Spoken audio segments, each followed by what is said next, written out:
Antal alimul hakim. Rabbi shrah li sadri wa yassir li amri wa hlul 'uqdatam min lisani yafqahu qawli amma ba'd. Keturut Allah sama jopli. Bismillahirrahmanirrahim. Ibu-ibu yang dirahmati Allah, syukur alhamdulillah dapat kita berpuasa hari yang ke berapa? 20. Ini hari 19. 19 Betul? Alhamdulillah. Jadi alhamdulillah, mudah-mudahan kita dapat juga pahala belajar dengan pahala Lailatul Qadar insya-Allah. Kerana menghidupkan majlis ilmu dalam bulan Ramadan. Itu sebab kita kejar. Kalau boleh dalam bulan Ramadan ni ada majlis ilmu, kejar. Kerana pahala dia amat besar. 83 tahun 4 bulan. Dia punya markah dia. Kalau hari lain sikit, ni kalau hari lain satu langkah 10 kebajikan, satu langkah 10 kejahatan hilang. Jadi kalau tu kali dengan 83 tahun 4 bulan, berapa banyak tu? Itu punya kelebihan bulan Ramadan. Waktu orang yang faham bulan Ramadan dia buka kelas, dia belajar. Yang tak faham letih lah apa Baik, kita sampai mana tu? Kitab. Ada tanda? Ada kan? Muka surat 69. Betul Bismillahirrahmanirrahim.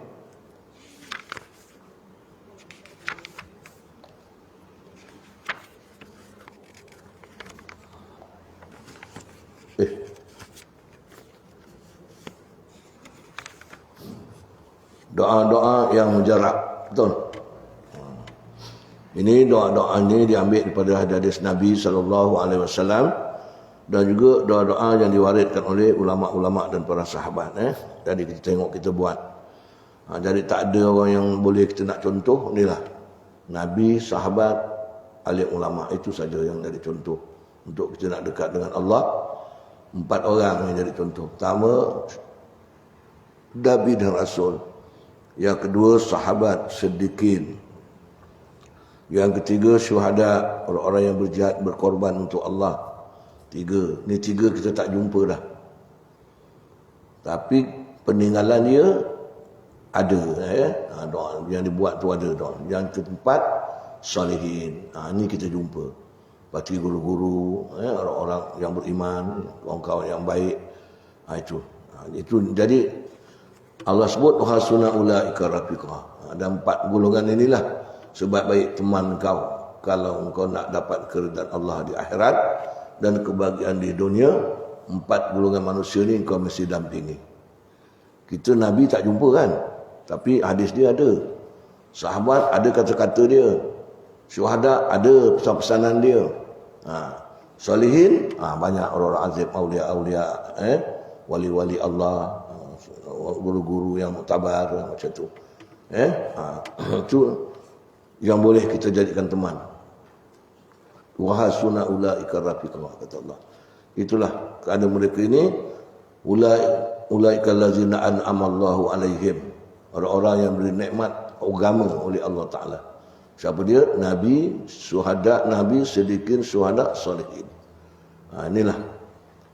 Jadi itu sebab orang kalau tak belajar, dia tak campur orang salih. Orang salih bukan guru je. Orang yang membuat amal-amal baik pun kira orang salih. Macam awak ni. Kira orang salih, salihah. Yang buat amal-amal baik. Yang mencari kebaikan. Menuntut ilmu dan sebagainya. Jadi kalau orang tak campur menuntut ilmu, sekarang tak ada lagi orang salih mana yang dia nak cari tempat. Tak ada lah. Itulah menuntut ilmu ni. Lain tempat, payahlah nak cari. Nak macam orang tabligh nak pergi jauh-jauh jalan, payah perempuan. Itulah untuk ilmu. Cikgu datang pula, bukan awak datang. Dulu berbatu-batu pergi. Saya sekolah dulu belajar dekat rumah Cikgu Hasbi tu. Naik basikal daripada Pek Jawa malam-malam. Pukul 7 pergi, balik pukul 11. Macam tu. Perempuan-perempuan pun naik basikal, terkangkang-kangkang pergi belajar. Betul tak? Tapi bagus masa tu tak ada jahat tak ada. Saya balik. Sekarang cikgu datang kampung pun ada orang dekat masjid pun tak mau datang. Ini bagian masing-masing. Jadi amal soleh ni bagian orang masing.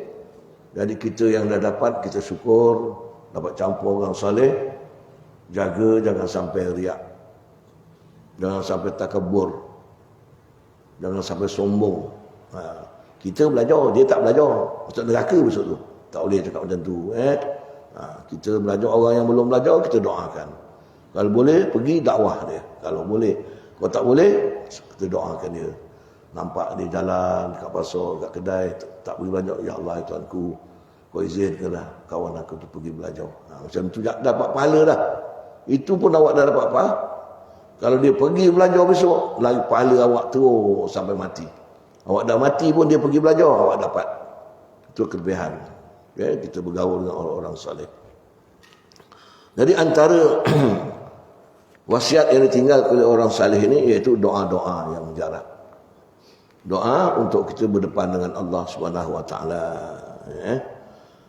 Kemudian Sayyid Muhammad, ini salah seorang ni.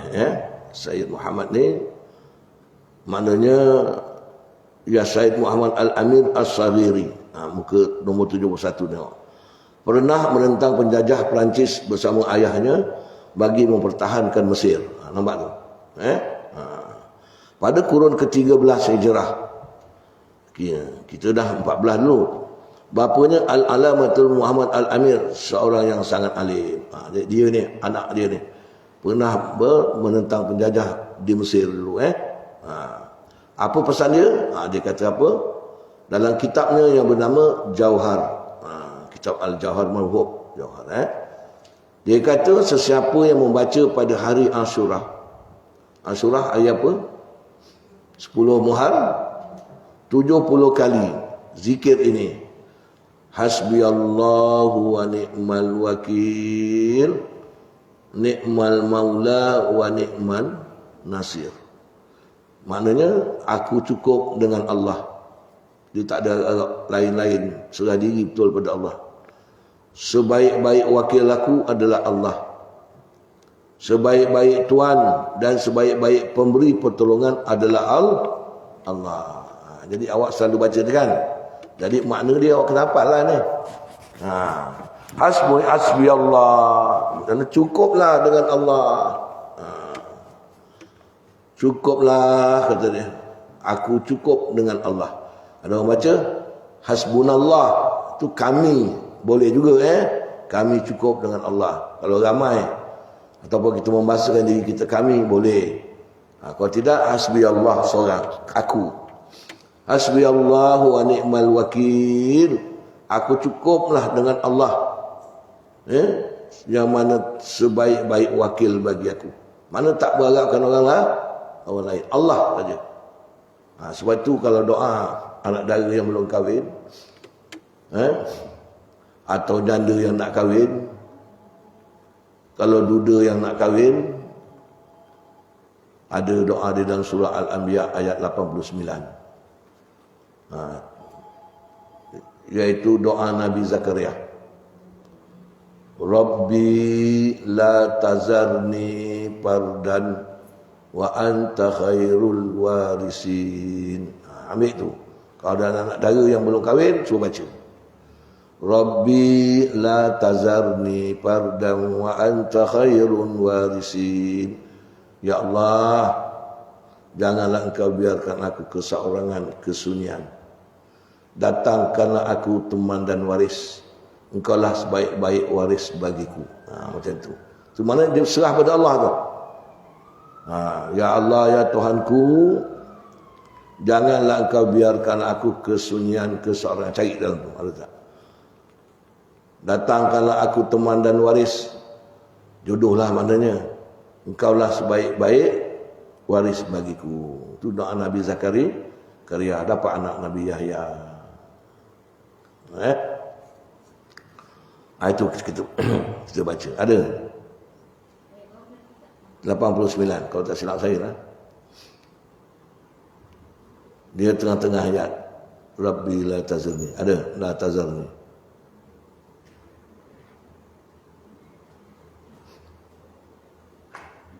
Kalau ada cakap, tak ada pun cakap. Ada kan? Dah jumpa belum? Ambil.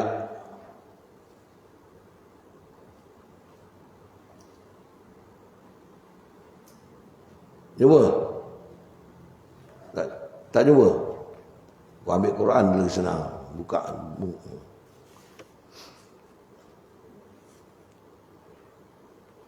Tak apa siapa yang jumpa cakap. Tak jumpa kan saya cari. Itu dia. Rabbi la tazarni fardan wa anta khairul warisin. Ada? Ada? Betul 87.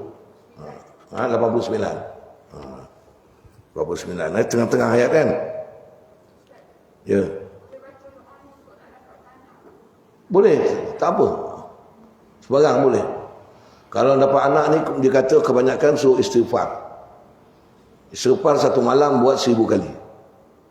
Kalau tak 1000 pun sekurang-kurangnya 313. Laki bini kena buat. Tapi jangan tidur lain-lain.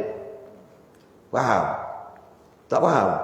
Dia baca tapi tak pernah tidur berdua. Tidur lain-lain. Bila nak dapat? Satu bilik pun tak boleh. Jauh satu bilik. Dia ngiring dah sampai je. Itu boleh dapat anak. Faham? Bila tu gua-gua. Baik. Hasbiyallahu wa ni'mal wakil, ni'mal maula wa ni'mal nasir. Ni kita baca 70 kali pagi, 70 kali petang. Apa dia punya kelebihan dia? Cuba kita tengok.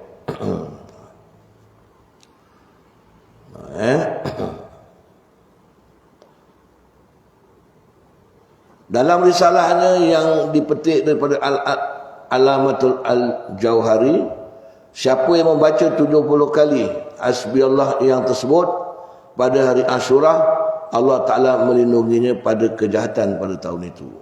Itu pada hari Ashura. Itu kita tengok. Lihat lagi. Dan Sayyidina Amir, Muhammad Amir berkata bahawa Al-Ma'arudi berkata lagi bahawa Sayyid yang dipanggil Rasulullah, penolong Allah, telah menyebut dalam kitab Jawahir Al-Ma'ani sebagai yang berikut. Ada juga, siapa yang membaca pada hari Ashura 70 kali Hasbiyallah wa ni'mal wakil, ni'mal maula wa ni'mal nasir, dan membaca doa ini pada 7 kali. 7 kali. Berapa kali? 7 kali. Dia 70 kali, bacanya 7 kali. Jadi berapa? Memang baca doa ini padanya 7 kali, dia tidak akan mati pada tahun itu. Dan siapa yang hampir dengan ajalnya, tidak diberi petunjuk untuk membacanya. Itu yang sebab yang belah bawah tu. Itu yang belah bawah. Yang 7 kali tu yang sebelah bawah. Surah tadi 70 kali tadi.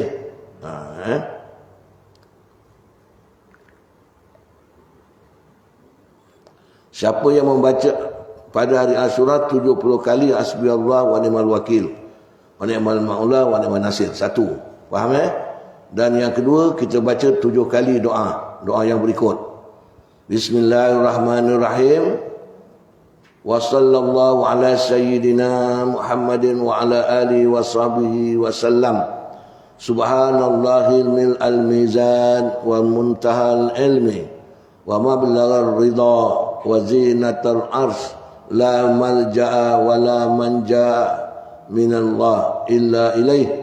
Subhanallahi adada syaf'i wal witri wa adada kalimatit tammat kullih. As'aluka salamata kullaha birahmatika ya arhamar rahimin. Wa la hawla wa la quwata illa billahil aliyil azim. Huwa hasbi wa ni'mal wakil wa hasbi wa ni'mal wakil, ni'mal maula wa ni'mal nasir. Wa sallallahu ta'ala ala nabiyyina khairin khalqihi sayyidina Muhammadin wa ala alihi wa sahbihi ajma'in. Jadi pada hari Ashura baca 70 kali hasbiyallah, kemudian baca 7 kali doa yang bawah ni. Faham tak? Jadi dua.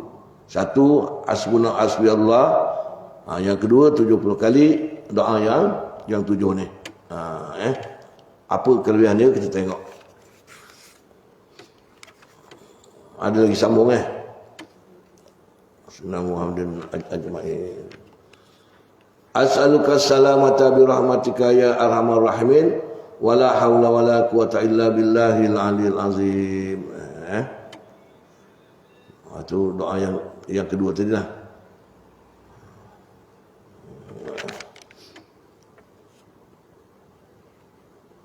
Wa huwa hasbi wa ni'mal wakil ni'mal maula wa ni'man nasir wa sallallahu ala nabiyyina khairil khalqihi sayyidina Muhammadin wa alihi wa sahbihi ajma'in. Jadi kemudian kita baca balik pada atas.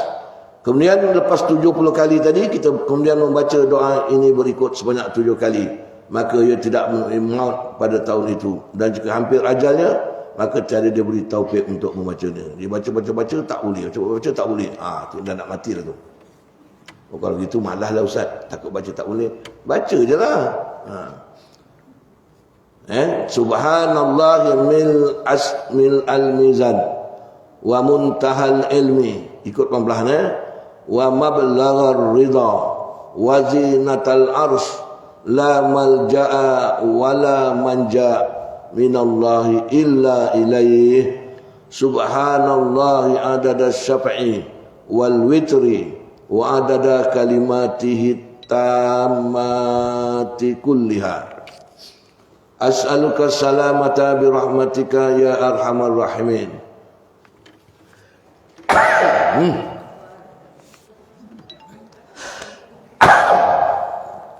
Gobo sejak.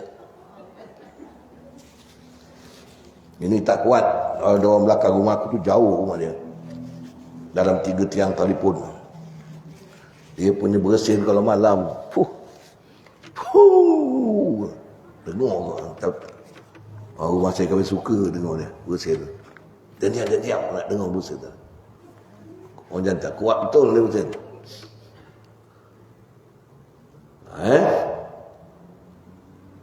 Wa huwa hasbi wa ni'mal wakil ni'mal maula wa ni'man nasir wa sallallahu ala nabiyyina khairin khalqihi sayyidina Muhammadin wa alihi wa sahbihi ajmain. Jadi dah tahu ni ada masa sesekali buat jadi dah tahu bulan kita tak payah tertanya orang, kita dah belajar sampai ayat surah.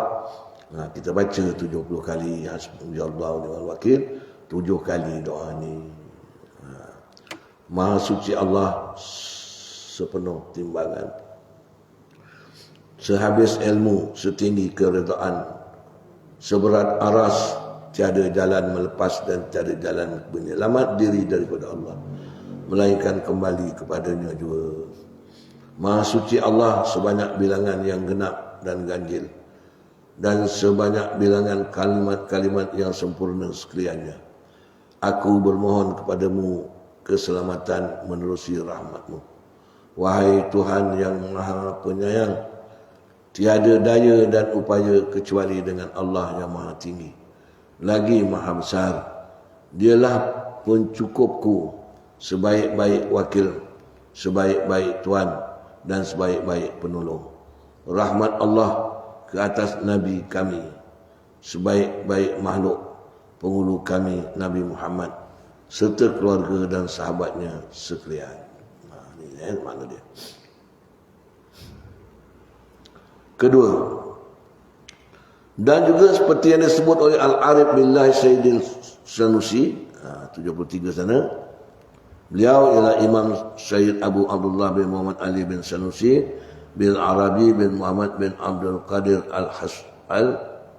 Al-Husni Al-Idrisi Al-Khattabi, yang dikenali dengan Ibnu Sanusi.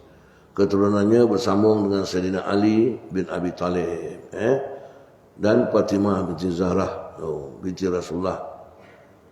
Dilahirkan pada tahun 1202 Hijrah. Apa dia kata? Dan juga seperti yang disebut oleh Arif Billah Sayyidil Sanusi pada risalahnya yang bernama Mujarrabat. Kitab Mujarrabat ni kitab apa tu ubat-ubat ubat. Mudah-mudahan Allah memberi manfaat kepada kita melalui keberkatannya dengan berkata, siapa yang membaca doa ini pada setiap hari dan setiap malam tidak akan terkena pada dirinya anak panah pedang, padah, anak panah ataupun pedang, parang, dan juga padah tahu, bala, dan sesuatu yang dibenci daripada musuhnya, dan dia tidak akan mati selama dia membaca doa ini. Jika Allah menghendaki sampai adanya, maka dilupakannya daripada membacanya. Ini jadi kita boleh baca lah ya. Jadi kalau ada orang sakit-sakit, kita suruh dia baca doa ni. Boleh baca sampai habis, nampaknya panjang umur dia lah. Tapi jangan cakap panjang umur ni kau tak payah. Mudah-mudahan panjang umur kata. Kalau dia baca-baca terhenti. Dia baca terhenti. Tak lama lagi kau nak mati lah mat. Tak payah cakap juga, tapi rasa ni lah. Sebab ni bagi orang yang pandai membaca. Dia tahu baca. Baca. Waktu kita dah belajar ni, seorang sakit kita ziarah. Cuba kau baca doa ni yang suruh dia baca. Subhanallahil maizan. Allah tak dapat aku ya, tak dapat. Tak dapat mana dah nak kojol lah tu. Kalau Allah lupakan. Kalau lagi ingat, insya-Allah tak akan mati. Ni dia punya kelebihan dia. Ni doa ni kita tengok. Ni doa yang ini Yang tadi habislah. Ni juga seperti yang tersebut ni. Doa ni dia. Ini yang ni. Dan juga seperti yang tersebut oleh Arif Billah Siri Sanusi. Ni ayat ni. Bismillahirrahmanirrahim. Selalu kita baca ni. Wa sallallahu ala sayyidina Muhammadin wa ala alihi wa sahbihi wa sallam tasliman daimah.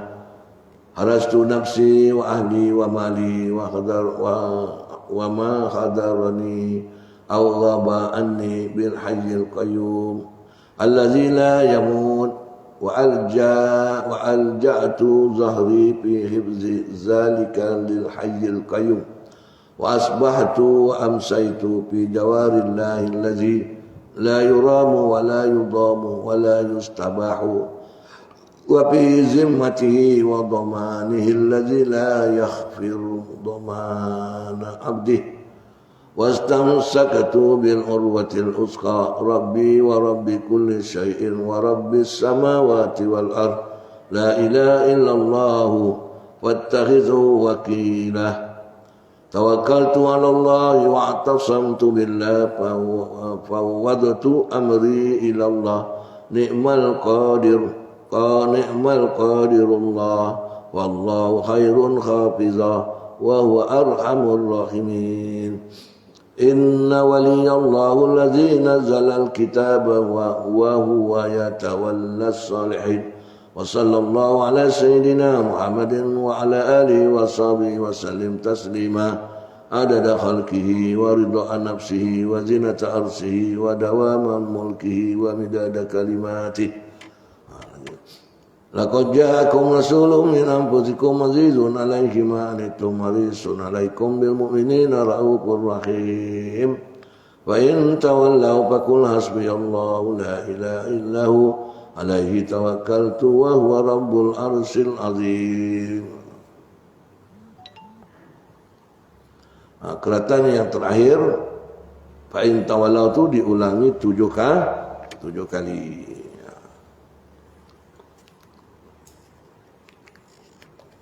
Jadi siapa yang baca lah ni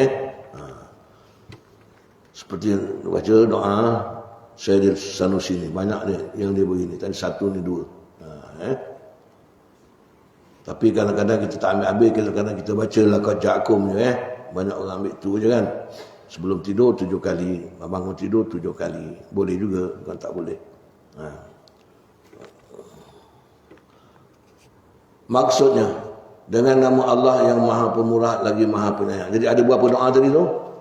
2 Rahmat Allah ke atas penghulu kami Muhammad serta keluarganya dan sahabatnya serta ucapan salam yang berterusan. Aku kawal diriku ya Allah, ahli keluargaku, hartaku dan apa yang ada padaku ataupun apa yang gaib daripadaku dengan Tuhan yang Maha Hidup lagi Maha Mengurus yang tidak mati. Aku lepaskan bahuku dalam memelihara semua itu kepada Tuhan yang maha hidup lagi maha mengurus. Pada waktu pagi dan petang, aku berada dalam jagaan Allah yang tidak boleh dilontang, dizalimi dan diperlakukan sesuka hati, dan juga berada di dalam tanggungan dan jaminannya yang tidak dapat dilindungi oleh jaminan hambanya. Dan aku berpegang dengan tali yang kukuh, Tuhanku, Tuhan setiap perkara dan Tuhan sekalian langit dan bumi. Tiada Tuhan melainkan Dia, maka jadikanlah Dia sebagai tempat berserah. Aku berserah kepada Allah dan berpegang dengannya. Aku lepaskan urusanku kepadanya. Sebaik-baik yang berkuasa ialah Allah, maka Allah lah penjaga yang paling baik dan Dialah yang paling penyayang. Sebab tu kita setiap apa-apa, saya dah pesan main, mesti kita berakhir dengan la haula wala quwata illa billahil azim. Apa juga pekerjaan kita buat dituruti dengan la haula wala. Supaya Allah atur, Allah atur kita punya program, nah, Allah penjaga, Allah uruskan kita punya program.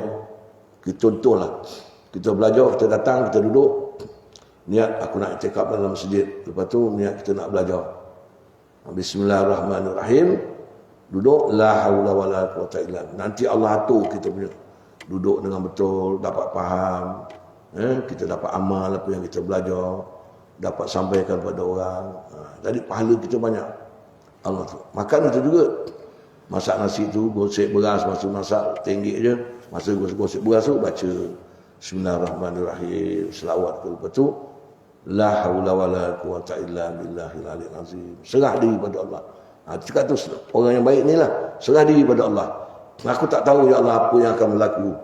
Ada orang makan kenyang, ada makan tak kenyang, ada makan jadi tai, ada makan terberak, ada makan terkencit, macam-macam, betul tak? Kita tak tahu. Tapi kalau Allah tu, insya-Allah, walau terkencit pun ada hikmah dia. Ada hikmah dia. Allah nak buang segala-galanya, itu ada hikmah dia. Kalau Allah atur, memang baik. Begitulah. Saya cakap main, kalau kita nak jimat pun kita baca tu. Auzubillah, bismillah, la haula wala quwata illa billah. Insya-Allah Allah atur zuriat kita. Faham tak? Selagi kita dapat cucu, dapat anak, besok anak kita bernapas, kita dah mati dapat pahala. Dia anak tu kahwin dapat cucu cicit, kita dapat pahala. Itu punya kelebihan. La haula wala quwata illa billahil aliyil azim.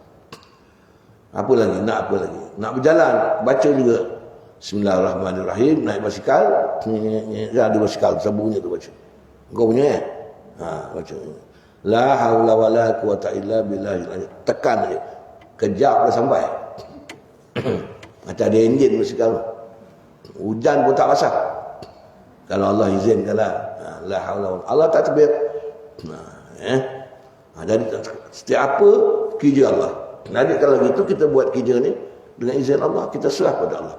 Nampak tu cakap tadi, aku berserah. Aku lepaskan bahuku kepadamu ya Allah. Mana lepaskan pada Allah Ta'ala segala-galanya. Masalah keluarga, masalah apa. Macam-macam kadang-kadang kita ada keluarga ni. Serah kepada Allah Subhanahu Wa Ta'ala. Allah tak. Tapi betul-betul bulat hatilah. Serah pada Allah. Ikhlas saja. InsyaAllah. Sesungguhnya Tuanku adalah Allah.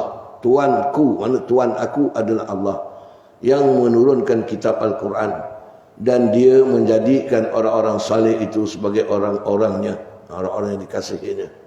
Rahmat Allah ke atas penghulu kami Nabi Muhammad alaihissalam serta keluarga dan sahabatnya, serta salam sejahtera sebanyak bilangan makhluknya. Keredaannya dirinya seberat timbangan arasnya selama pemerintahannya, dan sebanyak dakwat kalimat-kalimatnya. Sesungguhnya telah datang kepada kamu seorang rasul, tu laqad ja'akum tu, dari jenis kamu yang amat bertanggungjawab dan penderitaan di atas penderitaan kamu. Tu Nabi sangat bertanggungjawab atas kesusahan hamba dia. Tu Nabi. Pemimpin kita sekarang tidak macam Nabi, sangat berusaha untuk kebaikan kamu. Sehingga Nabi satu masa Nabi makan dengan sahabat. Nabi makan. Sebelum kenyang dia dah berhenti. Jadi sahabat tanya, kenapa Rasulullah cepat tu? Aku takut ada orang-orang yang belum makan lagi. Begitu Itu Nabi sallallahu alaihi wasallam. Itu tak orang belakang-belakang punya hal lah. Sebab itu kalau dia terima semayang di satu muntaha, dia minta umat dia pun dapat. Nampak tak? Padahal jauh tu langit dan bumi. Allahu Akbar. Sesungguhnya telah datang kepada kamu seorang rasul dari jenis kamu, manusia, yang amat bertanggungjawab di atas penderitaan kamu. Sangat berusaha untuk kebaikan kamu. Sebab itu Nabi berperang berapa puluh kali. Amat pemaaf, penyayang terhadap orang-orang mukmin. Pemaaf dan penyayang atas orang mukmin. Satu masa orang mukmin tu dia berzina. Dia kata, ya Rasulullah, aku dah berzina, hukumlah aku. Nabi kata, cuba fikir-fikir betul-betul. Engkau baru pegang-pegang aja tak? Tidak, Rasulullah, saya dah berzina. Engkau fikir-fikir betul-betul, engkau baru peluk-peluk aja tak? Tidak, Rasulullah, saya dah berzina. Tak, kau pegang-pegang yang gini ni. Tidak, Rasulullah, saya... Itu Nabi sayang kan? Nabi tak mahu hukum tu. Mula-mula Nabi hukum juga. Pasal dah jelas. Padahal pada awal Nabi dah jelas, tapi Nabi maknanya dia kalau boleh dia cari cakap tidak. Itu Nabi punya dengan sahabat dengan umat dia. Lepas tu Nabi kalau dia sakit nak mati, dia minta air, anak Fatimah beri. Itu dia kata sakit mati ni tak boleh nak cakap. Itu dia kata, wahai Jibril, aku doa pada Allah, minta biarlah sakit mati umat-umat aku ni aku yang tanggung. Nampak? Aku yang tanggung, kata Nabi. Biarlah aku yang tanggung. Jibril kata tak boleh, masing-masing dengan amal masing-masing. Begitu dia minta. Kalau dia nak mati, Sayyidina Ali kata, aku letakkan telingaku di mulut Nabi, di dada Nabi dekat. Nabi kata apa? Ummati. Bukan mati. Kalau kita mati tak. Ummati. Umatku. Sayyidina Ali kata, aku letak telinga aku kat mulut Nabi. Dia sebut ummati. Sama macam itu. Kita jarang nak mati. Biniku. Jarang. Duitku ada. Duitku. Mana bawa bantal. Allah, Nabi jadi Rasulullah lah. Sabarlah, Rasul ni Allah pilih dia, Allah pilih dia jadi pemimpin. Amat pemaaf. Satu masa orang kafir kencing dalam masjid. Sahabat nak balon aja. Nabi kata jangan. Biar dia kencing dulu. Orang kafir tu senyum dia kencing. Sahabat kata kau mana dia. Nabi tak marah, dia kencing. Jangan biar dia kencing habis. Dah habis, dah puas, Nabi panggil dia. Ini tempat ibadat, tak boleh kencing. Tapi kalau kau dah kencing, kau tak tahu, tak apa. Terus masuk Islam kafir. Tengok Nabi punya pemaaf. Kalau sahabat tadi nak dibalon dia tak. Tapi Nabi tak macam tu. Jadi kita cubalah ikut contoh-contoh Nabi sikit tu. Lama cucu pula bulan puasa ni. Kau main nakal, naik geram kata. Kita cakap gini, dia gini juga dengan kita. Cucu aku tu 4 tahun, dia suka nak masyarakat. Ikut mak dia beli mainan. Ikut melukan balik mainan. Mak dia anak satu, manja betul. Duit ada pun. Beli yang RM30 semalam. Balik tuang. Nak masak pula benda tu. Tu terabur. Dah menangis tak? Kita nak buka. Kau terpeling kepala kau apa kau tahu? Kata dia. Ni nak pasang benda tu. Kecil-kecil aku bukan reti lah tu. Mak kita buka yang satu, 3 lagi jangan buka. Dia buka semua. Lama. Mengongot mak dia pukul dia. Mak nak buka, nak mungutkan benda ni kau lagi. Tak apa kang situ pungut tu dia. Waktu pungut dia dah balik-balik kata dia. Tak nak tidur matuk lah balik lah kau. Dia kena marah je tu dia. Dengan atuk betina dia suka. Saya tak boleh budak-budaknya tu. Itu kan kadang kena sabar juga tu. Kita tunjuk gini, dia pandai juga. Besok kita kadang balik, Assalamualaikum tu. Waalaikumsalam. Kata, padahal kita buat tu, dia ingat sampai bila-bila. Kita niat mari nak nakutkan dia. Dia pula kita. Betul, budak-budak ni memang kita tak boleh contohkan benda yang tak baik lah. Itu tapi lepas makan ajar la haula wala quwata illa billah. Dapat sampai habis. Dapat janji belikan baju baru tu. RM30 mahal no. Dapat 2 hari dah dapat. Makan dia, baca doa makan sekali. Allahumma barik lana fi ma razaqtana. Kadang dia marah kita, atuk tak baca kata. Kita pula la haula wala quwata illa billahil aliyil azim. Dapat. Dan cucu-cucu ni bukan saya, awak semua beri cucu tu kalimah tu. Saya depan bismillah suruh dia baca la haula wala. Nak tidur baca la haula wala. Nak pergi main-main suruh baca la haula wala. Dan dia latih diri dia. Besok dah besar sikit fahamkan makna dia. Semua urusan kita ni tak ada daya, Allah yang atur. InsyaAllah Allah atur dengan baik. Kalau main pun tak ada bala petaka baik ini dan sebagainya. Makan pun gitu juga. Kenalkan dia dulu. Awaknya kalau kita ada cucu yang macam ni, anak yang macam anak, mungkin tak ada lagi lah. Ya, mungkin yang ada tu jangan lepaskan kalimah la haula wala quwata illa billah. Memang nampaklah dia punya kelebihannya. La haula wala quwata illa billahil aliyil azim. Mana kita menyerah diri kepada Allah Subhanahu wa taala. Dan Rasulullah amat pemaaf dan penyayang terhadap orang mukmin. Jika mereka itu berpaling tadah, maka katakanlah Allah itu pelengkap bagiku. Tiada Tuhan melainkan Dia kepadanya. Aku berserah dan Dia Tuhan yang mentadbir, aras yang maha besar. Jadi kita nyanyi, ambillah 2-3 doa-doa ni supaya jadi pegangan kita lah. Pertama pada hari Ashura 10 Muharram. Yang ini untuk hari-hari kalau boleh lah. Tak dapat pun sekali lepas semayang, jadilah maghrib baca. Ataupun subuh. Tapi nak tengok buku lah. Saya pun tak hafal doa ni. Saya ambil semua daripada laqad ja'akum je. Tapi awak yang ini adalah kita baca ni. Wassallallahu ala sayyidina Muhammadin wa ala alihi washabihi wasallim tasliman adada khalqihi wa ridha nafsi wa zinata arsyhi wa dawamal mulkihi wa midada kalimati. Pun Nabi suruh baca. Jadi kalau boleh dalam hidup kita ni ada juga doa-doa yang kita simpan macam ni. Mudah-mudahan menjadi berkat keselamatan kita di hari tua, di hari mati kita, selepas mati nanti insya-Allah. Ini doa yang mujarab, mana yang dah pernah dirasai. Yang dah pernah dirasai bukti dia. Doa-doa ini. Habis ni kelebihan solat berjemaah ni. Jadi untuk orang lelaki, tapi kita baca jugalah sikit. Bismillahirrahmanirrahim. Kelebihan sembahyang berjemaah. Jadi kalau kita di rumah, kalau suami ajak berjemaah, boleh.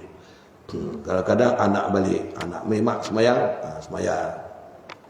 Kadang bulan puasa ni, tuan rumah tak pergi masjid, anak balik, memak sembahyang tarawih, mak tak pergi masjid, sembahyang. Jadi jemaah dapat. Baik, di antara usaha untuk memelihara dan mendirikan sembahyang ialah sentiasa mengerjakannya dengan cara berjemaah. Kerana sembahyang berjemaah itu lebih afdal daripada sembahyang seorang diri sebanyak 27 darjah. Tu ada satu riwayat yang lain dikatakan 27 darjah. Ada kata pula ikut bilangan. Kalau berjemaah tu 10 orang, dapat 10 kali 27. Jadi berapa? 270. Kalau seorang-seorang kali 2. Pada asalnya lebih fadilat dia sebanyak 27 darjah. Faham? Tapi ada pendapat yang lain mengatakan mengikut bilangan jamaah.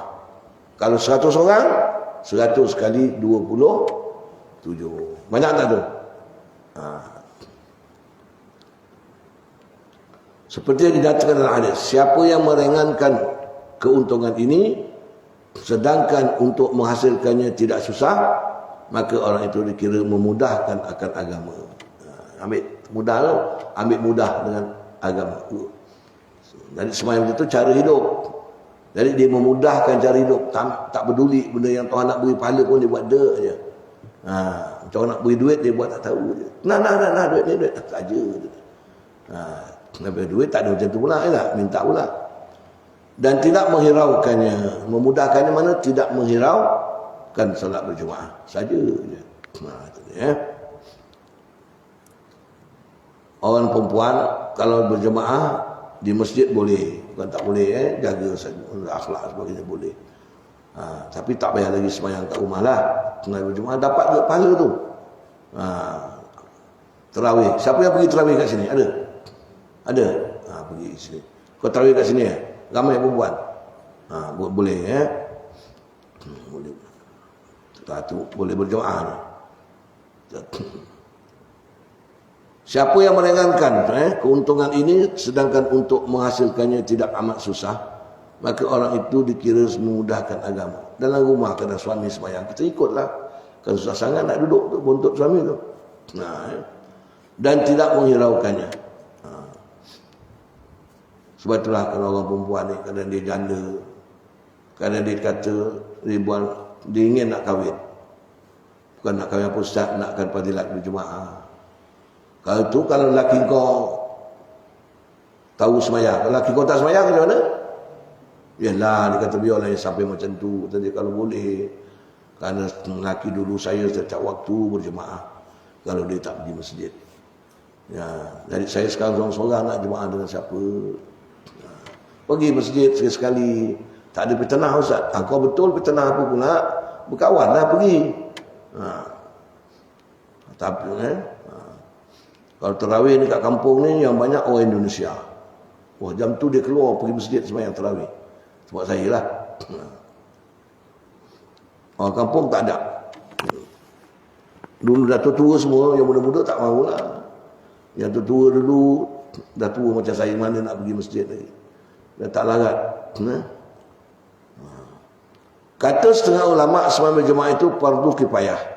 Fardu kifayah nombor berapa? 76. Hukum sembahyang Jumaat di sisi ada 4 mazhab. Itu tak boleh Adapun hukum solat Jumaat itu ia wajib di sisi mazhab Hanafi. Mazhab Hanafi ini wajib fardu kifayah lah. Mazhab Hambali satu pendapat mazhab Syafi'i dan setengah pendapat mazhab Maliki. Itu wajib. Dan sunat di sisi kebanyakan mazhab Maliki dan satu pendapat di sisi mazhab Syafi'i. Dia gini je lah. Sembahyang berjemaah ni ada ulama mengatakan wajib fardu ain, ada mengatakan sunat. Jadi itu benda tak lepas daripada pahala. Wajib ataupun sunat. Ada setengah ulama mengatakan wajib, setengah ulama mengatakan sunat. Wajib tu mana? Fardu kifayah lah tu. Wajib fardu kifayah. Dia mengatakan sunat. Yang ketiga, memelihara mazhab yang mengatakan orang yang berjiran dengan masjid tidak harus sembahyang melainkan dalam masjid secara berjemaah. Begitu betul. Rumah sebelah masjid dia tak nak sembahyang kat rumah, dia tak nak sembahyang berjemaah. Nabi kata bakar rumah dia sampai macam tu. Hukumnya berat. 77. La salatan li jaril masjidi illa fil masjid. Itu ada Nabi. Tak diterima sembahyang melainkan dekat masjid. Mana tak diberi pahala sembahyangnya. Kerana sembahyang dia sah, tapi setengah pendapat mengatakan tak ada, rugi dia, tak dapat pahala. Begitu. Ini untuk tahu je lah, ibu-ibu tahu je bab solat berjemaah ni. Setengah ulama membandingkan sembahyang berjemaah itu seperti air yang banyak. Mana kalau air banyak, kalau masuk najis sikit, boleh pakai lagi ya. Tidak menjejaskan dengan kehadiran najis padanya, melainkan bila berubah rasa, warna atau bau. Air banyak satu kolah, masuk tahi cecak seketul. Najis air tu satu kolah besar, lebih pada 22 tin, lebih pada 13 tin. Macam kolah rumah awak tu. Kalau satu baldi masuk tahi cecak, tak boleh pakai. Tapi kita kadang minyak kelapa dalam kuali masuk tahi cecak, digoreng, buang tahi cecak makan. Sayang, Allah, apa nak buatkan, buang. Tahi cecak. Kalau masuk cecak tak apa. Masuk cecak, buang cecak tak apa. Dia masih dia hidup, belum jadi bangkai. Kalau tak gelilah. Kalau tahi dia tak boleh. Faham? Bercecak dia dalam kuali, nyalakan api, goreng terus. Geram punya pasal, bodoh lah kau. Cecak tu menitik-menitik dalam minyak sejuk, dia geram, dia goreng terus. Lepas tu dia buang dia cecak, dia makan. Itu dah najis. Dah mampus. Allah, orang tak faham geram punya pasal lah.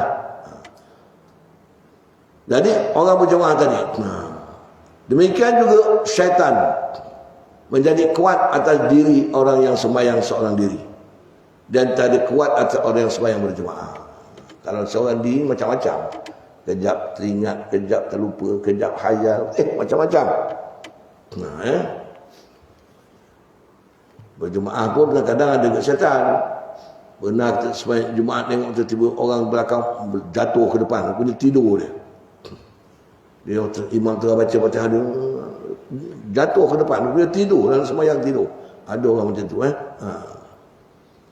Yang kelima, orang yang sembahyang bersendirian tidak disuratkan apa-apa. Tak ada disuratkan apa-apa, melainkan yang hadir hatinya saja.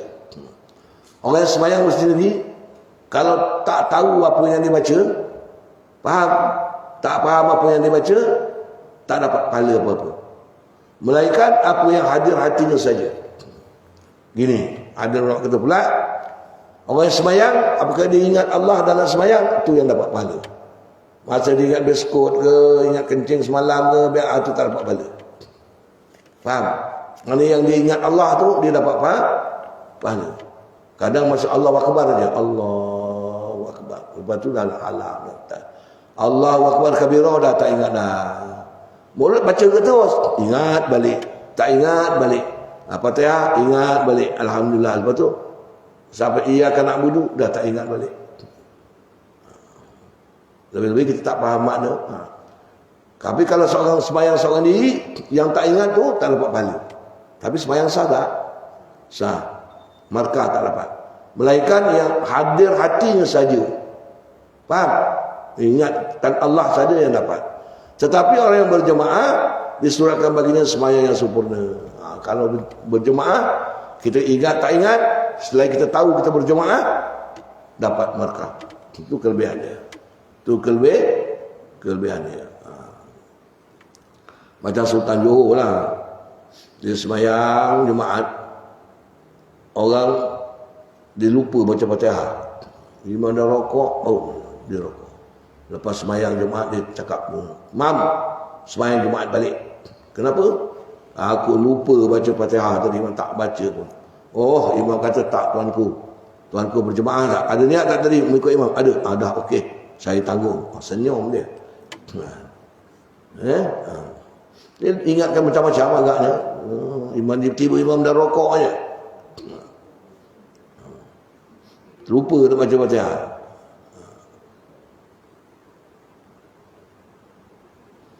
Orang yang sembahyang bersendirian tiada disuratkan apa-apa melainkan yang hadir dalam hatinya. Tetapi orang yang berjemaah disuratkan baginya sembahyang yang sempurna. Boleh faham tidak? Walau hati dia tak ingat Allah dan sembahyang pun dia mengingat apa, ingat kucing ke kambing, dapat pahala. Walaupun pada bagian yang tidak hadir hatinya, dapat pahala tak? Itu untungnya orang yang berjemaah. Nak ingat Allah ni kau tak faham makna dia. Pertama nak ingat mana nak khusyuk sembahyang Masa uduk tu nak sempurna. Jangan ambil uduk telanjang. Rosak. Ambil uduk. Kemudian buat uduk tu betul-betul ambil uduk tu. Sunat-sunat dia buat semua. Kemudian masa basuh muka, niat, ya Allah percayakanlah mukaku, ya Allah hilangkanlah dosa-dosa pada muka aku. Tangan kanan, niat, ya Allah Tuhanku, mula aku dapat menerima suratan di tangan kanan. Hilangkan dosa-dosa tangan kanan. Kiri itu juga, janganlah kau terimakan aku suratan tangan kiri. Kepala itu juga, bolehlah aku berfikir kepada agama, jangan berfikir kepada yang tidak menguntungkan bagiku. Kaki, tetapkanlah kakiku berjalan atas suratan mustaqim. Begitulah niat-niat macam tu. Itu suruh kita buat macam itulah. Lepas tu, depan ambil uduk, baca doa uduk. Tahu baca doa uduk? Allah ma'na'uduk asyhadu an la ilaha illallah tu baca doa uduk. Lepas tu kalau boleh semayang sunat uduk. Lepas tu pula baru semayang fardu. Ada begitu cara dia lah. Semayang berjemaah itu adalah seumpama tali yang disuruh kita berpegang kepadanya. Jadi siapa yang semayang tadi, jadi tali ikut. Kalau lupa baca Fatihah pun tali itu ada, jadi kita terikut juga, sah juga. Firman Allah, wa'tasimu bihablillahi jami'an wa la tafarraqu. Berpeganglah pada tali Allah sekaliannya dan janganlah bercerai-berai.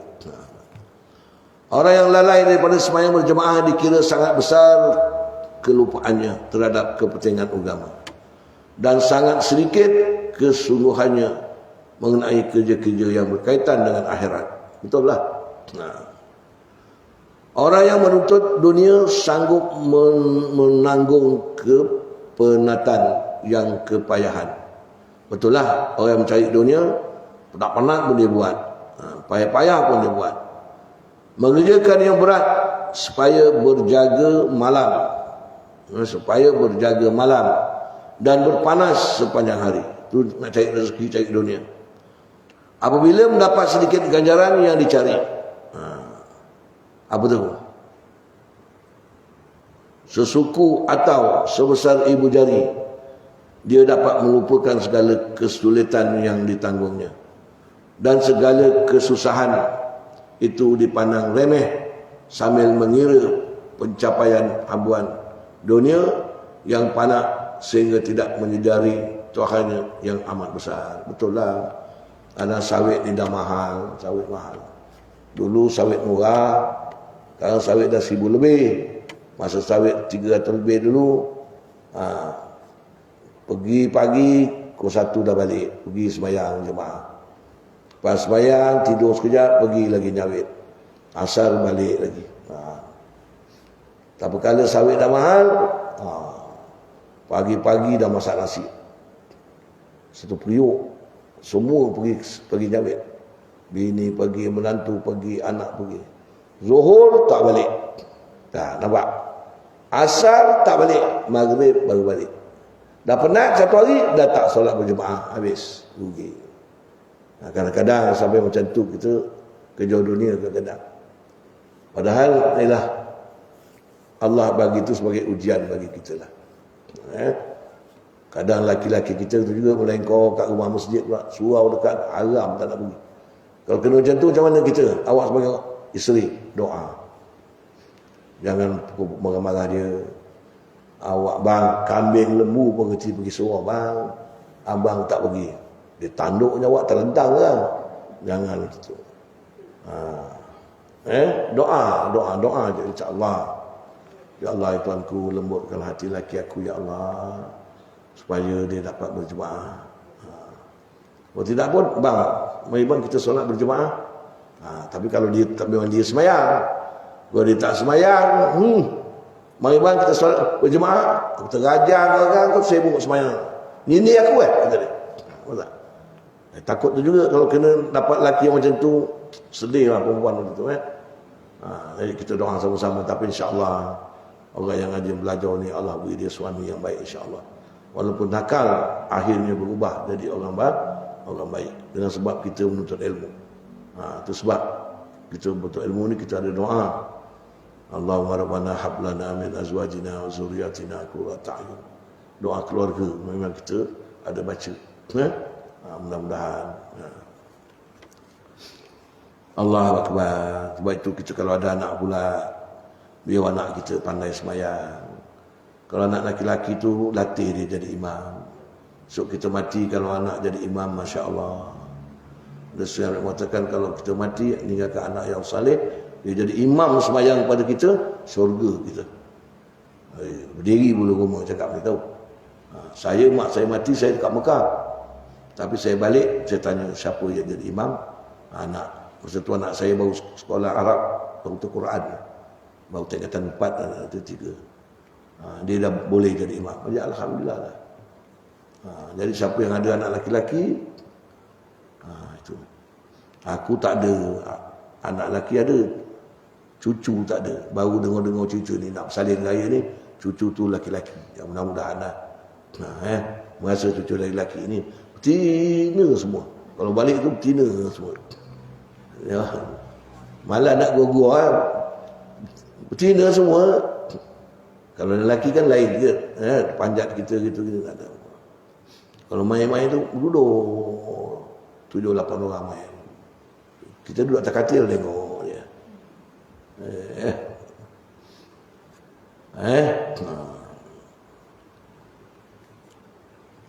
Siapa yang tidak mengambil berat kerja-kerja berjamaah ini, pada Allah dia digolongkan sebagai munafik.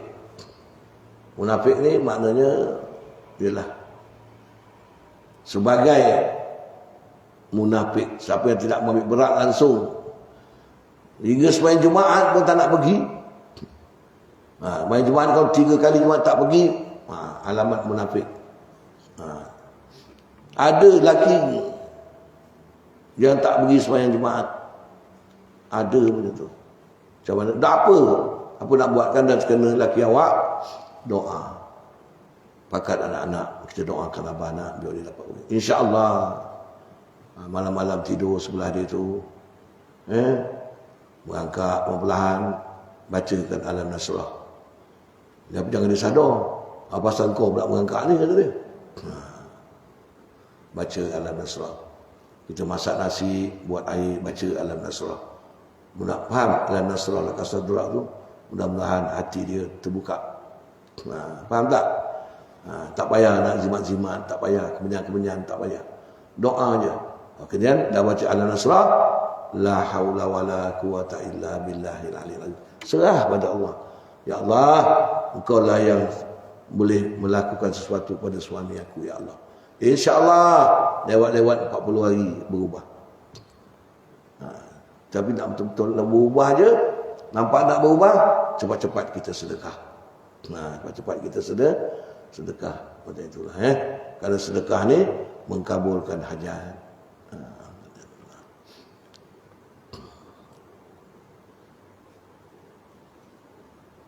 Kecuali nyata ada keuzuran yang mengharuskan meninggalkan berjamaah kerana kepentingan agama atau keduniaan. Saya kata pun dia memang masa tu dia memang bekerja, tak boleh nak sempat berjamaah. Kerana itulah tempat dia cari makan, terpaksalah tinggalkan berjamaah. Misalnya lah. Ataupun dah uzur, dah tua, nak pergi jemaah tak kuat, gitu-gitu. Itu lain. Yang ke-8, bagi pendapat yang mengatakan wajib berjemaah, memadai dengan mengajak satu orang sembahyang bersama di rumahnya. Sekarang kau kata sembahyang ini wajib, kan tadi ada kata sunat, ada kata wajib kan? Berjemaah ni ada dua pandangan. Ada kata fardu kifayah, wajib, ada mengatakan sunat. Kalau kau menganggap wajib, kau mesti ajak orang sembahyang bermakmum di rumah supaya terlepas daripada dosa. Demikian juga bagi pendapat yang mengatakan makruh sembahyang seorang diri, kena mengajak. Dia perlu mengajak satu orang sembahyang di rumahnya untuk mendapat pahala berjemaah. Itu habis. Yang kalau kita mengatakan sunat, Di rumah tak payah sembahyang berjemaah, tak payah ajak, sunat. Tapi kalau kita kata wajib fardu ain, fardu kifayah, kena berjemaah lah suami isteri. Yang kesembilan, berjemaah itu terhasil apabila ada seorang imam dan makmum, walaupun seorang. Dengan anak isteri pun boleh, gondek, pembantu rumah pun boleh. Lebih banyak ahli jemaah, lebih banyak fadilatnya. Betul lah. Dan lebih banyak pahalanya kerana pahala diberi mengikut bilangan orang-orang yang bersama-sama sembahyang dengan. Ini yang cakap tadi. Kalau dua orang biasa sembahyang berjemaah ni 27. Tapi kata ini kerana pahala diberi mengikut bilangan orang yang bersama-sama sembahyangnya. Kalau 10 orang dapat 270. Begitu Tapi pada asalnya berjemaah 27. Apabila sembahyang bertambah,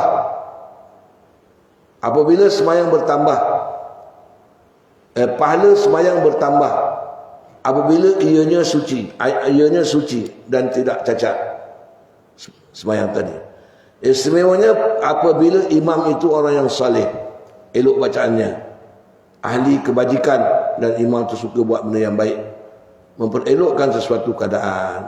Itu lagi bagus sembahyang kita bertambah pahala kita. Jadi nak ikut imam ni, imam yang saleh. Jangan imam pakai seluar dengri jadi imam. Kalau boleh, imam yang betul-betul lah. Yang imam tak pakai songkok. Tapi kalau Arab sana memang banyak tak pakai songkok. Itu dah jadi alam dia. Kita ni mesti imam tu bersongkok.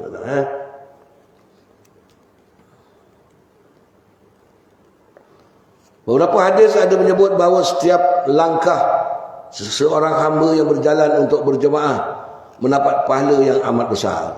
Pahala yang amat besar. Antaranya Imam Bukhari sebut, Nabi sebut, maksudnya solat seorang laki-laki dalam berjemaah digandakan dari solatnya di rumah dan di pasarnya.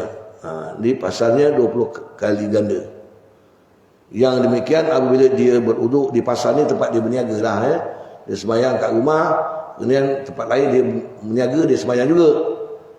Jadi orang yang sembahyang tadi, berjemaah tadi, pahala dia 25 kali ganda. Allah.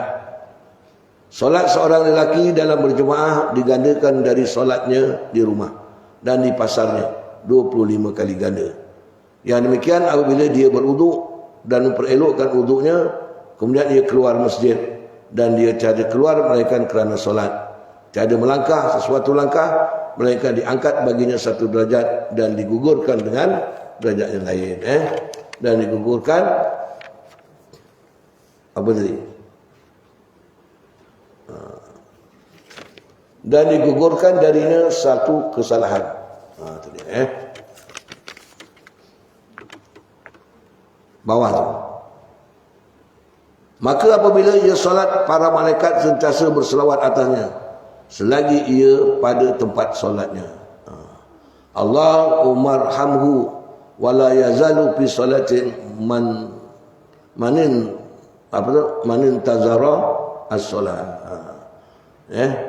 Itu dan lagi satu hadis yang panjang dalam khutbah terakhir sebelum Rasulullah wafat, maksudnya siapa berjalan ke mana-mana masjid, maka baginya dengan setiap langkah ia langkah hingga ia pulang ke rumahnya 10 kebaikan dan dihapuskan 10 keburukan. Macam awak datang ke masjid ni lah. Betul, kalau datang masjid buat solat tahiyatul masjid, dan dapat pahala sembahyang, ada i'tikaf. Dan diangkat. Dia pulang setiap langkah yang ia langkah hingga ia pulang ke rumahnya. Pergi baliklah 10 kebaikan dan dihapuskan 10 keburukan dan diangkatkan 10 derajat. Siapa yang memelihara atas berjemaah pada keadaannya, ia bersama mereka di atas sirat seperti sepatah kilat pada awal kumpulan. Pada kumpulan apa tu? Kumpulan apa tu? Pendahulu. Berjemaah apa keadaannya? Ia bersama mereka di atas sirat seperti kepatasan kilat pada awal kumpulan pendahulu. Allahu Akbar. dan mukanya berseri laksana bulan penuh, bulan-bulan purnama. Inilah banyak kelebihan solat berjemaah ni. Maka orang yang meninggalkan sembahyang Jumaat pula adalah lebih jahat. Sembahyang Jumaat ini hukum dia fardu ain. Bukan sunat. Kalau berjemaah tadi boleh kita kata sunat, boleh kata fardu kifayah. Maka orang yang meninggalkan sembahyang Jumaat adalah lebih jahat dan lebih keji, kerana menurut pendapat kebanyakan ulama ia adalah sebahagian daripada fardu ain. Mana fardu wajib atas seseorang laki-laki. Haram dan berdosa siapa yang meninggalnya. Sabda Nabi SAW, man taraka salasa jum'ain min ghairi uzrin taba'allahu ala qalbi. Dengar, siapa yang meninggalkan Jumaat 3 kali tanpa keuzuran, maka Allah memeterikan hatinya. Allah gelap tutup hati dia. Ada orang bertanya, apa kepada Abdullah bin Abbas mengenai seorang laki-laki yang berdiri malam, yang ini bersembahyang malam dan berpuasa siang. Kemain malam qiyamul lail, siang berpuasa, tapi tidak hadir sembahyang Jumaat dan tidak jemaah, maka jauh ia dalam api neraka. Nampak tu?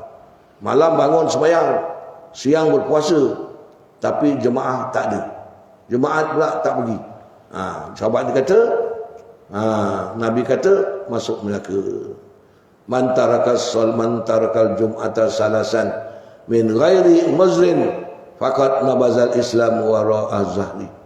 Siapa yang meninggalkan sembahyang Jumaat 3 kali tanpa keuzuran, tanpa sakit dan sebagainya, maka sebenarnya ia telah meluntur Islam di belakangnya. Mana Allah dia menggugurkan Islam. Baik itu jadi munafik. Munafik ni zahir Islam, batin dia dah tak ada Islam. Itu kita tak nak jadi orang yang macam itulah. Jadi mudah-mudahan kita ingat hari Jumaat adalah hari yang sangat mulia pada Allah. Muka surat sikit lagi 78. Hari Jumaat adalah hari yang sangat mulia pada sisi Allah. Ada sebab. Itu yang kita baca Yasin hari Jumaat. Takkan bid'ah, tak bid'ah punya. Baca Quran, sedekah, buat amal-amalan sunat banyak-banyak pada hari Jumaat siang dan malam. Tak ada bid'ah. Ini jamat bid'ah semua. Tarhim pun bid'ah. Gila dah. Kita baca doa lepas puasa, Allahumma laka sumtu tu kan, lepas buka, bid'ah kata dia. Allahu akbar. Gila betul lah sekarang ni. Ia adalah penghulu segala hari. Jadi penghulu hari Jumaat. Ia penghulu segala hari. Nabi Adam AS dijadikan pada hari Jumaat. Dia tak bersalah penghulu segala hari. Kita muliakan hari itu dengan baca Quran, baca Yasin. Tak? Macam kita hari Merdeka, kibau bendera. Boleh pula, tak bid'ah pula tu kata dia. Nabi Adam AS dijadikan pada hari Jumaat. Dan dimasukkan surga pun pada hari Jumaat. Lepas dia bertobat, masuk surga pada hari Jumaat.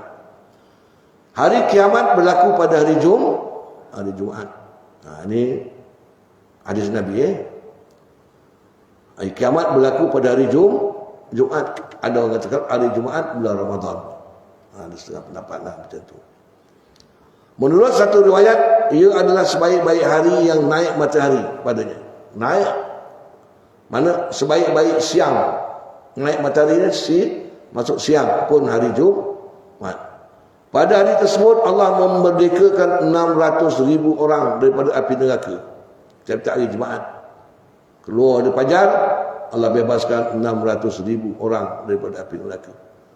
Sesiapa yang mati pada hari tersebut, Allah memberikan ganjaran baginya pahala syahid dan dipelihara daripada azab fitnah kubur. Yang mati hari Jumaat. Jangan bunuh diri pula. Mati betul lah. Yang kelima, pada hari Jumaat disunat memperbanyakkan bacaan. Ini dia nampak. Pada hari Jumaat disunatkan, digalakkan, diberi pahala memperbanyakkan salawat pada Nabi SAW. Siapa yang membaca surah Kahfi ni, kita tengok sini. Ada. Nombor berapa tu? 82. Inna min abdali iyyakum yaumul jumaat siru alayya min as-salah fihi fa inna salatakum ma'rudatun alayya.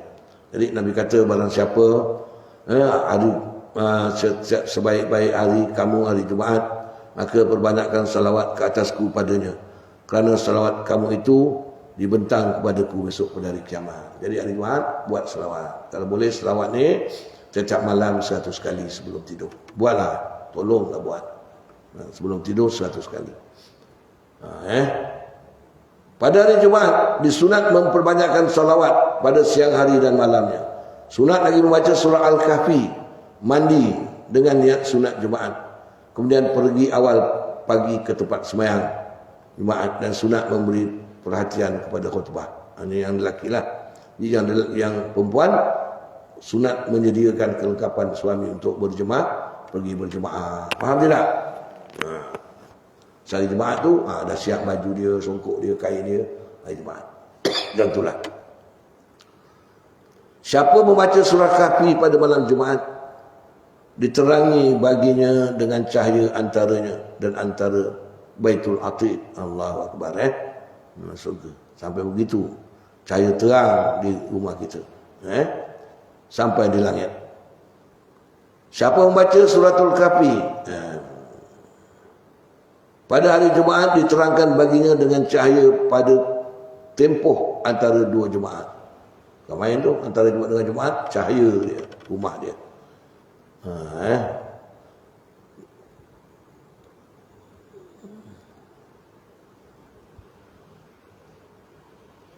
Jadi tentulah baca surah Kahfi kita baca, ada orang kata baca 10 awal 10 akhir. Tapi kalau malam Jumaat tu baca satu surah. Kalau malam Jumaat lah baca satu surah. Lebih kurang 5-6 lain je baca satu surah. Tapi kalau hari lain kita boleh baca awal akhir awal, 10 awal ayat awal, 10 ayat akhir. Jadi mudah-mudahan rumah kita ni lah, Nabi sebut apa, tak percaya awak tengok rumah awak masing-masing, tengok rumah masing-masing. Dengar saya cakap, siapa yang baca Quran di malam hari, mana lepas isyak ke atas tu baca banyak baca Quran, lebih bangun malam, tengah malam, maka Allah hadirkan malaikat di rumah kita dengan membawa nikmat-nikmat rezeki-rezeki yang tidak terduga-duga. Sebab tu tengok kalau rumah orang tu selalu dia baca Quran, anak dia baca, bini laki baca-baca, rezeki atas meja takkan kurang. Ada je macam-macam. Dia tak beli pun ada orang kasih. Cuba tengok rumah kau masing-masing. Kalau kau rajin baca Quran, rezeki kita tak putus. Kadang kita tinggal 2 orang, macam 20 orang makan. Pernah tengok tak? Itu saya cakap, saya tengok je lah. Betul kalau saya cakap. Kalau tak betul, baca Quran. Semalam-malam baca surah Kahfi ke, surat apa tu lagi, Suratul Rahman ke, Waqiah ke, Al-Muluk ke, ataupun baca je. Kita Quran kita baca terus. Yang muluk-muluk tu, yang Waqiah tu pilih-pilih lah. Suratul Rahman, Suratul Duhan, baca insya-Allah. Kalau banyak suami suka baca, isteri suka baca, anak pun suka baca, insya-Allah rezeki tak ada duga-duga. Bulan pertama lebih-lebih bulan Ramadan ya. Sampai terbuang-buang. Itulah. Ini memang Allah, malaikat yang bawa rezeki itu datang tengok rumah kita. Allah Ta'ala bukakan hati orang suka memberi kita. Memberi kita, Allah berikan pula kita rezeki, duit lebih. Allah bukakan hati kita nak makan tu, nak makan ni, nak makan tu, tiba-tiba tak makan, penuh satu meja. Nak makan ni, bulan Ramadan, nak makan ni, makan ni. Satu bungkus RM2 kuih, beli 6 bungkus. Dia nak rasa ni, tadi nak rasa ni, beli 6 bungkus. Malam makan 2 ketul, air segelas, nasi setengah pinggan, dah kenyang. Melambat kuih. Besok pagi tetamu pun datang, kita berilah.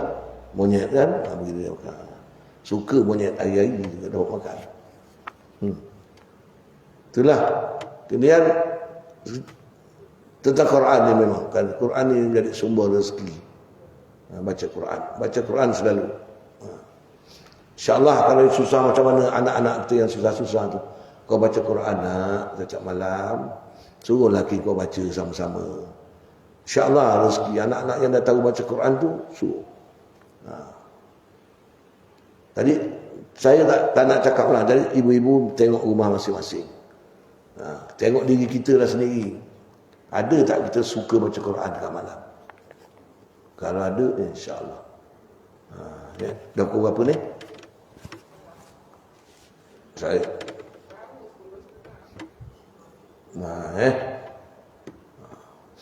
Jadi mudah-mudahan lah apa yang kita baca ni. Ni tak sembahyang Jumaat ni tak ada ni untuk perempuan Jadi kitab ni dah nak mula habis dah ni Mula ni sembahyang Zuhur. Besok kita terus ambil muka surat 85 besok Meninggalkan sembahyang 5 waktu berdosa besar. Orang yang meninggalkan sembahyang jadi kafir. Macam-macam ni. Tengok ni. Habis tu kalau kita ada keluarga kita tak sembahyang tu sedih itulah. Betul kadang dapat menantu tak sembahyang, ya Allah, nak marah menantu. Jadi doa je lah doa. Kadang kita nak kabarkan anak kita marah. Betul tak? Ada tak sembahyang menantu sana kemari. Jadi menantu dia ada 3 martabat. Satu membantu, menantu yang membantu agama, membantu keluarga. Kedua menantu yang hantu. Hantu tau, hantu. Ketiga menantu yang menyapu.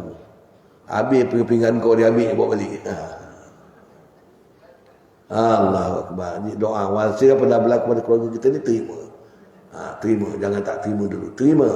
Ya Allah ya Tuanku, kalau dalam keluarga aku ni ada yang tak sembahyang, memang merupakan balak bagi keluarga kami, aku minta kau ambil lah Tuhan. Kau ganti kalau yang terbaik. Minta dengan Allah. Ya? Apa? Boleh. Ya Allah ya Tuanku, kalau ada dalam keluarga aku ni orang-orang yang tak menyertak semayang, tak apa, engkau ganti kalau yang terbaik. Minta. Kalau merupakan bala. Orang tak semayang ini merupakan bala.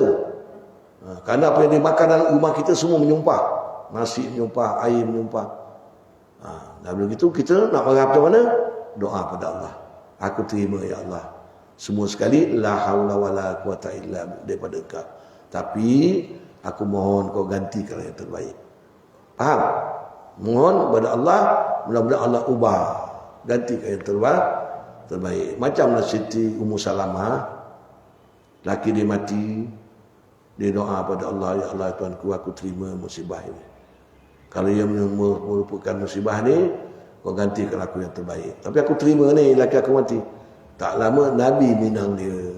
Rasulullah yang minang dia. Termenung orang tengok. Rasulullah sendiri minang. Dia kata tak boleh Rasulullah, aku dah tua. Nabi kata kau tua, aku tua juga. Aku banyak anak, aku ada ke anak. Kata Nabi. Lama settle kahwin Ummu Salamah.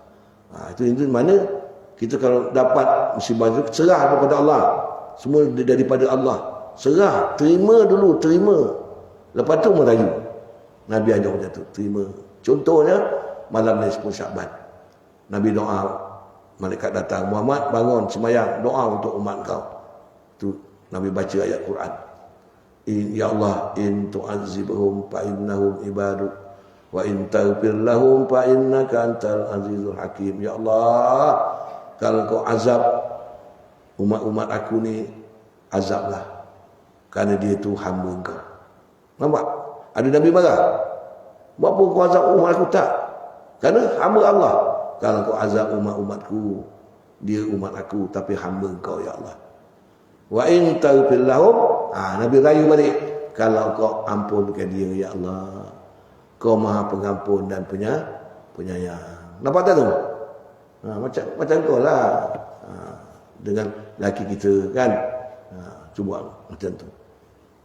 Kalau abang nak marah saya, marahlah bang. Tapi kalau abang tak nak kasih saya duit pun pulang pada abang. Tapi kalau abang kasih lagi bagus. Macam. Bagus awak. Betul tak? Bulan raya ni bang, kalau abang tak nak beli saya gelang pun tak apa. Tapi kalau abang nak belikan, lagi baik. Macam mana? Laki kau pandai kau Mula-mula kau cakap betul, kedai kau merayu pula. Beli. Merayu punya pasal. Faham tak? Wallahu a'lam bissawab. Minggu depan tak ada lagi belajar Tak ada ni. Jadi selamat hari raya. Mudah-mudahan Allah Ta'ala beri keberkatan kepada keluarga kita. Cuba malam raya tu saya minta lah. Sunatnya kita buat perkara yang baik malam raya. Jangan dah tua main mercom, main bunga api, cucu ramai. Beri bunga api yang cocok tu kan, yang asap tu. Cucu tu keliling dengan Datuk. Selamat hari raya Datuk. Lalu Datuk tu semput kena asap. Kojol Datuk, pengsan. Dia berlaku. Pengsan Datuknya. Pasal Datuk dia, jangan. Cucu dia asap. Cucu kecil mana dia tahu. Sambil kita masak lansir, sambil buat kuih, zikirlah. Takbir pelan-pelan. Jangan tak ada takbir pada malam raya. Kita dah puasa. Kena cakap main Rajab bersih hati, Rajab bersih dosa bertaubat anggota, Syaban bersih hati, Ramadan bersih roh. Barulah kita layak memuji Allah pada malam hari raya. Baca 3-4 kali takbir cukuplah. Allahu Akbar, Allahu Akbar. Kalau radio ada tu, TV ada, ikut. Ini tidak, saya buat kuih terkangkang-kangkang. Malam-malam raya cari rezeki kuih, bawa katil pun cari buku dia mana pergi. Aduh, takbir. Banyakkan salawat. Sambil-sambil buat, sambil-sambil ikat lansir, cocok lansir tu buat. Tapi kadang-kadang cucu dah balik ni tak ingat semua. Anak-anak dah balik. Buatlah sekadar yang mampu. Jangan tak ada membesarkan malam raya dengan zikrullah dan salawat pada Nabi. Faham tidak? Wallahu a'lam. Jadi apabila main awal Ramadan baca Fatihah 7 kali. Masuk malam raya pula baca sekali 7 kali. Kalau boleh sambil-sambil tu hadiahkan kepada mak bapak kita. Kerana ahli kubur ni apabila bulan Ramadan Allah lepaskan dia seksa. Apabila masuk saja habis Ramadan balik semula. Mana yang kena seksa kena seksa. Kita turuti dengan Fatihah pada mak bapak kita. Boleh pelan-pelan nak buat, insya-Allah. Jadi kita dapat sikit-sikit ni kita buat, lama-lama dia banyak. Al-Fatihah. Bismillahirrahmanirrahim. Alhamdulillah. Ar-Rahmanirrahim. Iyyaka na'budu wa iyyaka nasta'in. Ihdinas siratal mustaqim. Siratal ladzina an'amta 'alaihim ghairil maghdubi 'alaihim waladdallin. Bismillahirrahmanirrahim. Alhamdulillahirabbil alamin wassalatu wassalamu ala asyrafil anbiya wal mursalin wa ala alihi washabbihi ajmain. Subhanaka la ilma lana illa ma 'allamtana innaka antal alimul hakim ya arhamar rahimin. Allahumma rabbana hab lana min azwajina wa dzurriyyatina qurrata a'yun waj'alna lil muttaqina imama. Allahumma ighfir lana wa ighfir lahum warhamna warhamhum.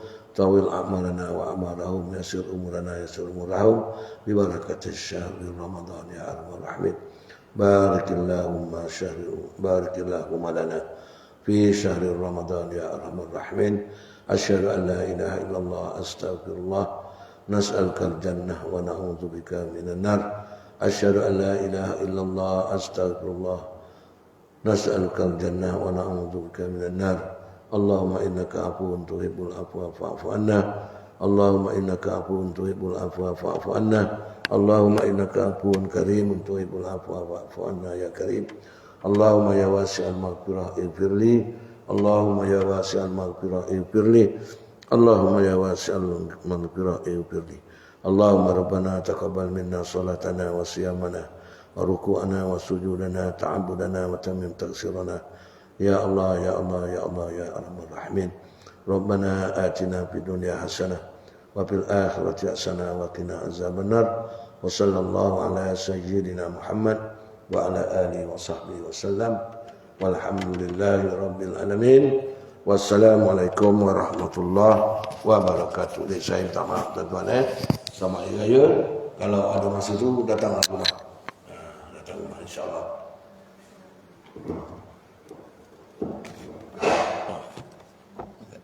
Baik.